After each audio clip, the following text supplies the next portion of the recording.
She is the Memphis-based author of more than a dozen children's books, often centered around local history, African American arts and culture, inspiring heroes and the civil rights movement. Join me, George Larrimore, for a conversation with Alice Faye Duncan.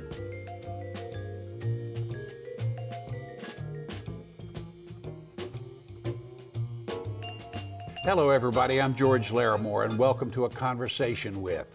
Alice Faye Duncan's books are much more than children's books. She writes about love and loss, family and community, about racism and the pursuit of justice. And she writes about Memphis. Welcome, Alice Faye Duncan. Glad to have you here. Thank you for the invitation. Well, we're gonna talk about writing. I want to talk about writing because you are a writer and a fine one. But first, I want to talk about reading. Okay. You were read to a lot as a child. I'd like to know how that sort of set you on your course. Okay, well, my mother was a school teacher, and every morning I was the only child, and I would say I was very much adored. And every morning, my mother would wake me up in the morning to the poem by Paul Laurence Dunbar, In the Morning. Last, bless the Lord, don't you know the day is broad? If you don't get up, you scamp, there'll be trouble in this camp. And so my mother was very much a literary person. She loved to read, she loved books, she loved poetry.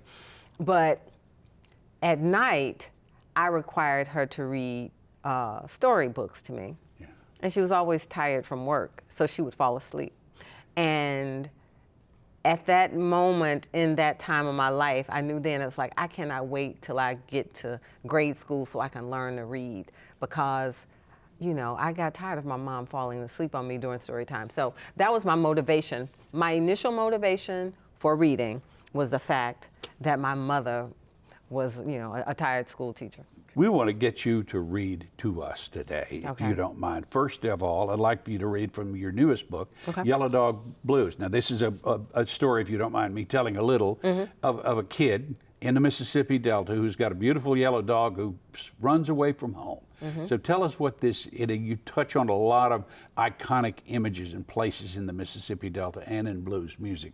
But tell us a little about this story, if you would, please, and read a little bit of it. Okay. It's a story, like you said, about a boy whose dog runs away. And the dog runs away. They're in Cleveland, Mississippi, and the dog takes Highway 61 and travels what's called the Blues Trail. And so what you find is, as they go to the different landmarks, the dog is running away and he's stopping at different landmarks that are on the Blues Trail, the Blues Trail being where a lot of Mississippi Delta blues musicians were born and learned to play. And so it's a blues fable, and it's a blues fable about love, loss, and learning to let go. I'm going to read for you. I love to be read to. Look, and I enjoy reading books, so I'm reading them aloud. So I'm going to read for you the section where they're in Clarksdale, and Yellow Dog has run away, and Bo Willie, the main character, and his Aunt Jessie, who is taking him across the Delta in a pink Cadillac, they come to Clarksdale looking for the dog. Aunt Jessie's good luck charm wasn't bringing us no success. She got herself to thinking hard and followed common sense. She parked her caddy in Clarksdale at the Hicks Tamale stand. A man on a corner gave a wild report, like something we never heard. He said, "I saw a yellow dog. That scamp left here on a Greyhound bus. He was traveling with a band." A band? Aunt Jessie hollered to the heavens. Where can that little dog be? I studied a map across my lap, and the answer looked back at me. Yellow Dog moved to Memphis. He followed the city lights. He sings the blues on Bill Street now. He sings all day and night. What is the moral to this story? What is the lesson to this tale? Some dogs are very faithful. They will never leave your side. But some dogs ramble and they run the road. They love you, and then, George, that's right, they're gone. I want to ask you to rewind in your head to that day in the 6th grade at Snowden Elementary, because this is about you becoming a writer. So tell us, if you don't mind, a little of that story. that was really one of the most impactful events in my life at Snowden School when I was in 6th grade. My teacher, my 6th grade English teacher, was Wanda Fee, who was a very wonderful teacher, and she announced to the 6th grade class that we were having a guest. And I don't know, like I guess that morning, before we even had done anything, a lady comes to class. Her name is Phyllis Tickle, and she brings with her this African-American man whose name is Etheridge Knight. He's a poet, and that's our special guest, Etheridge Knight, right? And Etheridge Knight, who won many poetry awards and things like that. And so he reads his poems. He talks about how he had a literary mother, and her name was Gwendolyn Brooks, how she discovered him. And that was the first time in my life I'd ever seen a living writer. Up until 6th grade, I would say, I thought most writers, you know, were dead, I assumed. I just never perceived that writers were alive. I don't know why. And so when I met Etheridge Knight, a poet, he said he published books. I was like, I can write books, I can publish poems. I was the only child. I was always writing. I mean, I had journals and oodles of journals of my little poems and short stories and things. But I never perceived that I too could be a writer, right? Until I met Etheridge Knight. And so it was at that point that, you know, I just declared to my mom, you know, my dad, anybody who listened, you know, I'm going to be a poet. I'm going to be a writer. And you made it. I did. I made it. Slowly but surely. Yeah. But I made it. Now you seem to have, as we were saying at the beginning, a lot of the content of your books. Mm-hmm. It's not what you might normally expect to see in a children's book, or always expect to see in a children's book. You have confidence that children reading your books can grasp complex material. I understand what you're saying. Yes. You know, I've written a picture book for children about the assassination of Dr. King. That would be considered somewhat hard. Evicted, yes, is a story about the voting rights struggle in America that actually started 50 miles from Memphis in Fayette County. It started as a movement because in Fayette County in 1959, after Reconstruction, African Americans in that area of the world did not vote because they were so plagued with racial violence, okay? 1959, Fayette County is 50 miles from Memphis. Black folks in Memphis are voting. 50 miles from Memphis, they're not. They're not voting in Fayette County, be clear, because racial violence has so plagued the area. And farmers said at that point in 59, 60, 61, that we are not going to be intimidated anymore, and they began the first grassroots voting registration movement in America. So the poem that I'm going to read is called The Ghost of Thomas Brooks. And the way I approach writing hard topics like the assassination of King or something about racial violence and voting rights, the way I approach it is I write many of the stories in poetry form, because poetry is music, poetry is lyrical, poetry is rhythmic. Everybody in the world loves music, loves rhythm, loves poetry. And it's accessible. That's it. It's accessible, and you can receive it in a way that I think perhaps is not as harsh as just a dried narrative, right? So I'm going to read for you only the first part of a poem, The Ghost of Thomas Brooks. My talk ain't polished. Listen anyway. This is my body, battered and bruised. See my bulging eye. Call me Tom Brooks. Here and not here. I am the wind. Click, click. A crowd of grinning white folk snap my picture. Kodak brownie cameras cost $2. It is April 1915. My cracked boots and broken black limbs dangle from the trestle of a railroad bridge in Somerville. I killed a rich white farmer and his helper, they say. They say so much that ain't true. Click, click. Pictures tell the story as buzzing white children chirp with glee. They is so happy to miss a day of school and dance in circles at the hanging of a Negro, me. Wow. You know in your heart that these are stories that children should know, and these are stories that are not often told in the history books. Absolutely. And this is my approach as a creative person. I like to say that the dead talk, and that it's something, I know in the energy, my attention, my interest will turn toward a movement, a historical figure, and then when my interest turns in that direction, it's sort of like this compelling that will not let me rest, and I then have to, write about that history. And so that's what happened with Evicted, my book, Memphis, Martin, and Mountaintop. That's what happened when my attention turned toward the assassination of Dr. King. Just had to write about it. And let's talk about Memphis, Martin, and the Mountaintop, published in 2018 on the 50th anniversary. Yes.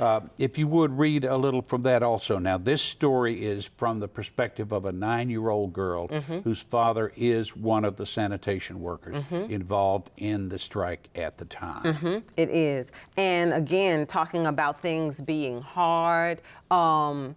Up until the time I wrote this book, there was not a picture book about Dr. King's assassination. There were picture books about Dr. King in Selma, Dr. King doing the March on Washington, Dr. King in Montgomery, right? But there was not a picture book about Dr. King in Memphis because of the hard subject of the assassination. So what I do here again is employing poetry to make, as you said, to make the history that is not happy, to make it accessible. And so what I'll read for you here is, I'll read for you the opening poem in Memphis, Martin, and the Mountaintop. And the name of that poem is called Memphis, 1968.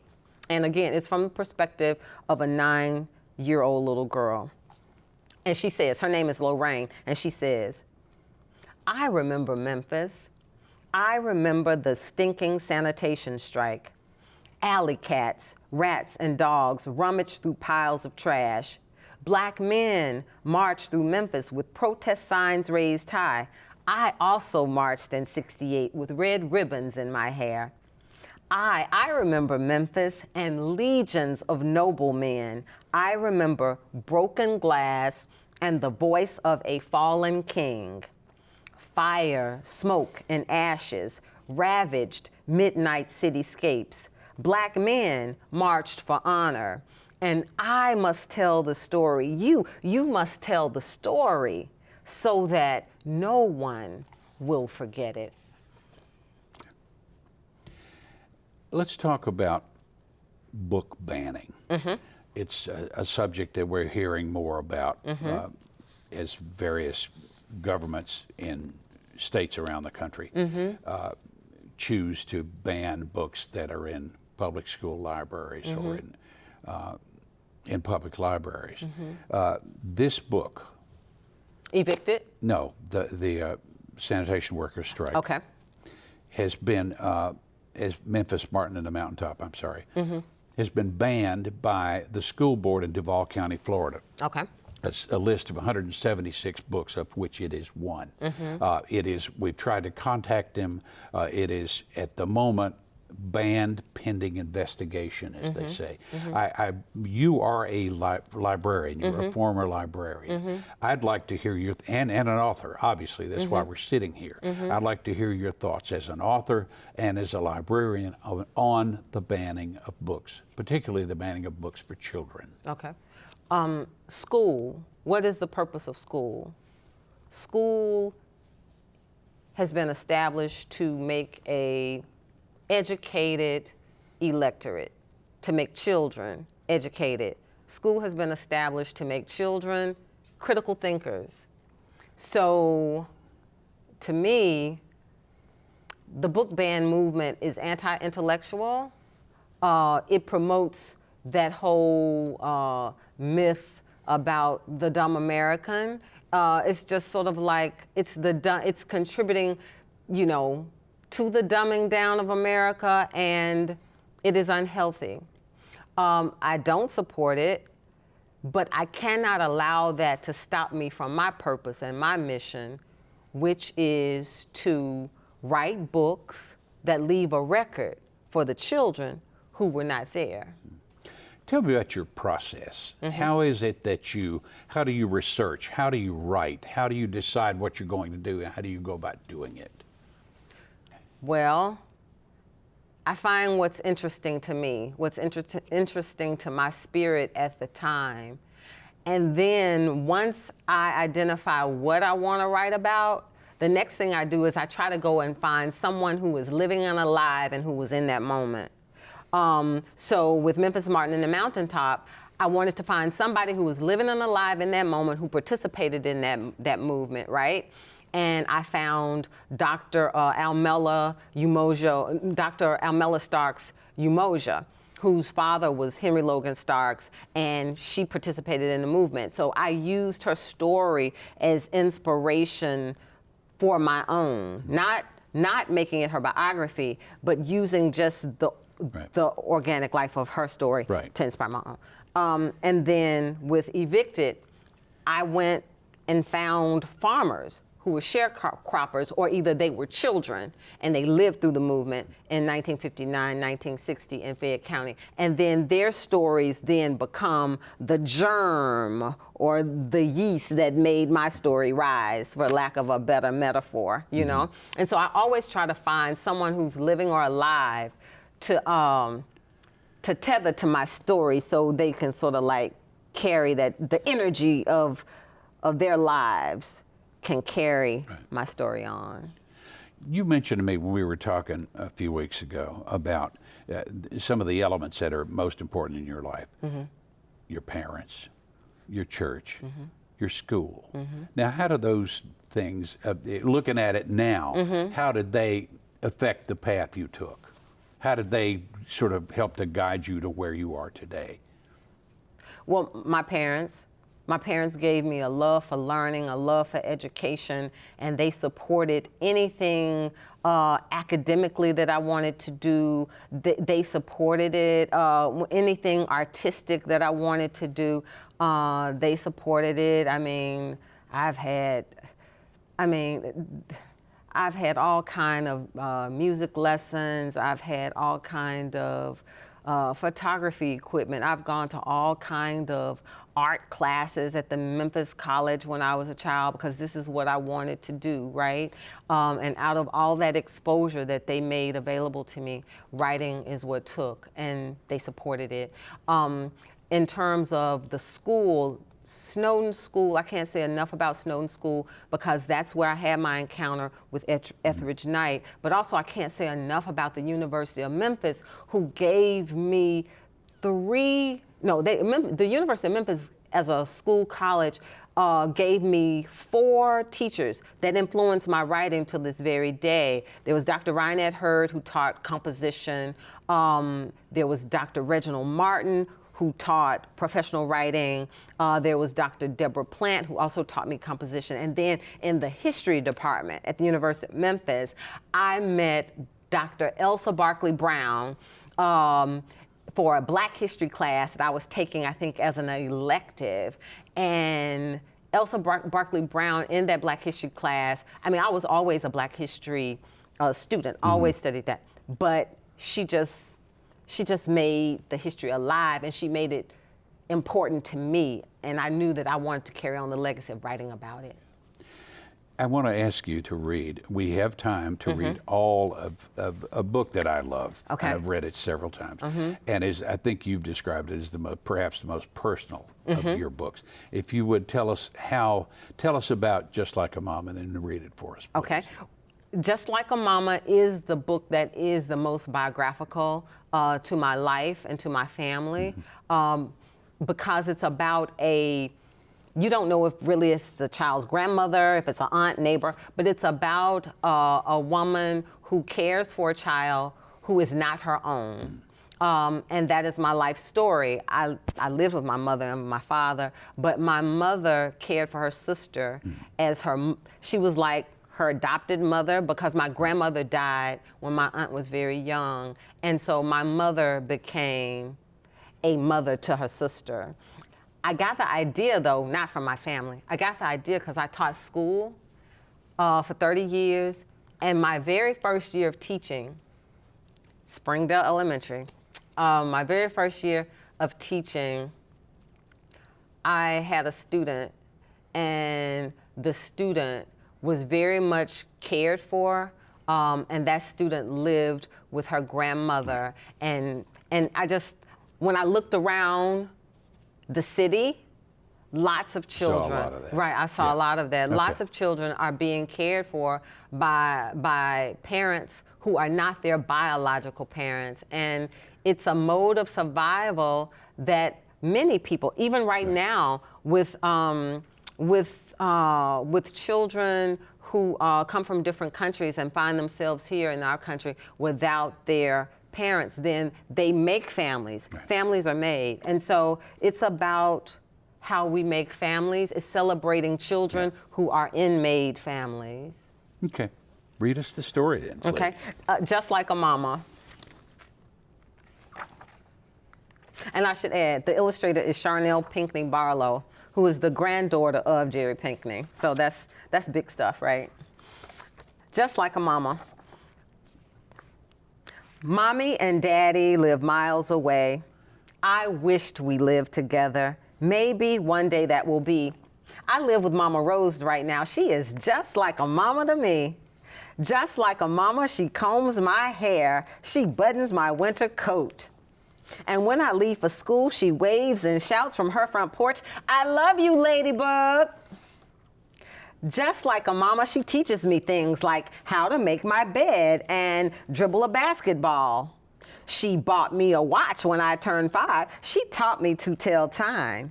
She bought me a bike when I turned 6. It is yellow like the sun. In summer, we ride to the city park. We listen to the blackbirds sing. Mama Rose tells me often, "One day, child, when you grow up, you will spread your wings and fly." My mother and father, they live far away. I wished we lived together. I wish that they were here. But I live with Mama Rose right now. She is just like a mama to me. Just like a mama, she wrinkles her nose and calls my name when I don't eat my dinner. "Carol Olivia Clementine, green peas are good for you." "Yes, ma'am," I say. I wrinkle my nose and go ahead and eat them because there will be no chocolate cake until I eat my veggies. Sometimes I forget to make my bed. My bedroom is a mess and Mama Rose is not pleased. Like a mama, she points upstairs and yells, "Carol Olivia Clementine, you have chores to do." I run along, I clean my room. I know it is not perfect, but I do my very best, and Mama Rose sings my name. "Carol Olivia Clementine, you did a super job." My mother and father live far away. I wished we lived together. I wish that they were here. I live with Mama Rose right now. Mama Rose cares for me. Mama Rose is a hug and a kiss. Mama Rose is my home. She loves me like a mama. And I love Mama Rose. Thank you very much. Thank you. We have a couple of minutes left. I want to go back to what happened with you at Snowden School in the 6th grade, which you listened to someone and saw someone and had an experience that directed you toward where your life might go. This does happen to you also. It does. Tell me about things that happen to you when along you meet the way. children When I meet that you've people, read to, right? Okay. Or who've read your books. Okay. Well, recently, this was really this was phenomenal to me. Recently, I was just, at the house, and my old principal, a former principal of mine, she texted me and she said, "Hey, I need you to read Memphis magazine." And I was like, okay. And so she sent me the link, and it was about a black bookstore. A young man had opened up a new black bookstore in Memphis to promote the joy of reading in the black community.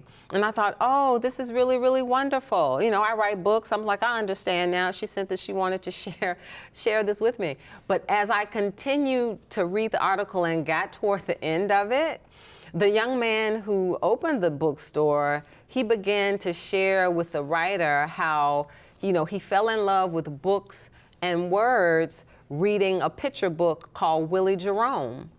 Willie Jerome was my very first picture book that I published in 1995 with Simon & Schuster.